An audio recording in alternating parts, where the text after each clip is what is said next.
हर हर महादेव, जय श्री राम। दिव्य ज्योति जागृति संस्थान के माध्यम से दिनांक 22 दिसंबर से 26 दिसंबर तक दोपहर 2 बजे से सायं 5 बजे तक रामलीला मैदान, मानसरोवर, सूर्यकुंड, गोरखपुर, इस स्थान पर 5 दिवसीय श्री हरि कथा का भव्य आयोजन सुनिश्चित किया गया है। दिव्य गुरु श्री आशुतोष महाराज जी की साध्वी शिष्या साध्वी सुश्री अनंता भारती जी इस कथा का वाचन करेंगे। कल ही के दिवस में कार्यक्रम स्थल से एक भव्य शोभा यात्रा भी निकाली जाएगी। शोभा यात्रा इसलिए की जा रही है ताकि जनमानस में सत्य सनातन धर्म जागृत हो सके और श्री हरि कथा करने का उद्देश्य यही है, मानव समाज में कैसे सुख, शांति, सहानुभूति, सहनशीलता इत्यादि धर्म के गुण जागृत हो सके।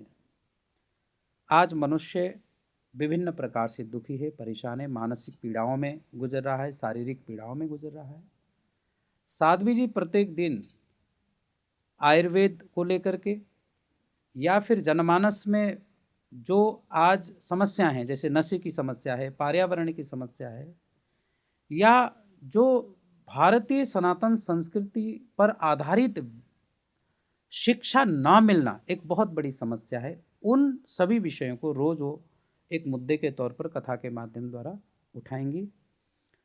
दिव्य गुरु श्री आशुतोष महाराज जी समस्त वेदों शास्त्रों पर आधारित वह आत्मज्ञान भी प्रदान करते हैं। संत कबीर जी ने बड़ा अच्छा कहा है, पानी में मीन प्यासी, मोहे सुन सुन आवत हांसी, आत्मज्ञान बिना नर भटके, कोई मथुरा कोई काशी। हम ईश्वर प्राप्त करने हेतु विभिन्न मार्ग अपनाते हैं। कोई तीर्थ जा रहा है, कोई पाठ पूजा कर रहा है, कोई गंगा में डुबकी लगा रहा है, अभी कुंभ का भी समय आ रहा है। विभिन्न प्रकार से हम कर्म कांडों के माध्यम से ईश्वर प्राप्ति करने का मार्ग अपनाते हैं। परंतु संत कबीर जी क्या बोलते हैं? आत्मज्ञान बिना नर भटके, कोई मथुरा कोई काशी। आत्मज्ञान के बगैर मनुष्य भटक रहा है। वह आत्मज्ञान क्या है? तो शास्त्रों में लिखा है, अध्यात्म ज्ञान नित्यत्वम तत्व ज्ञानार्थ दर्शनम।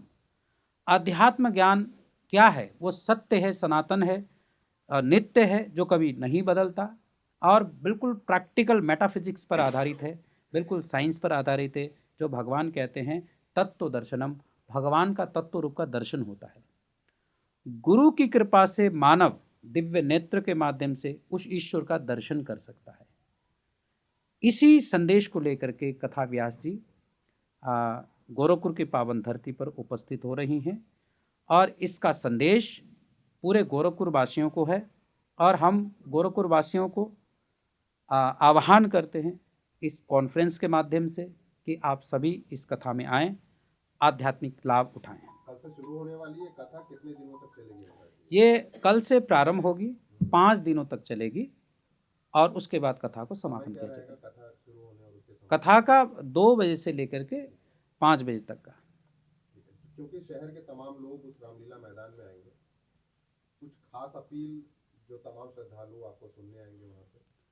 हमने कहा है कॉन्फ्रेंस के माध्यम से, और कॉन्फ्रेंस करने का भी यही उद्देश्य है कि समस्त गोरखपुर जो कि गोरखनाथ बाबा की धरती है, भगवान शिव की धरती है, सभी आध्यात्मिक लोग हैं यहाँ पर, भक्त हैं, उन सभी भक्तों से, उन कथा पिपासुओं से मैं यही निवेदन, आह्वान, अपील करना चाहूँगा, इस कथा में आप आएँ।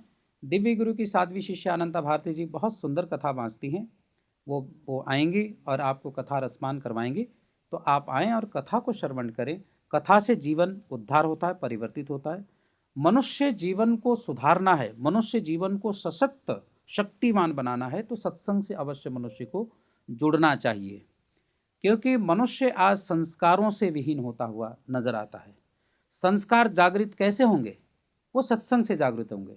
और सत्संग कहाँ से मिलेगा? सन्यासियों के माध्यम द्वारा मिलेगा। तो ये बहुत अच्छा सुमेल है ये कि सन्यासी भी हैं, सत्संग भी हैं, जिससे संस्कारों का जागरण होगा और इसी से मानव समाज का भला भी होगा। धन्यवाद।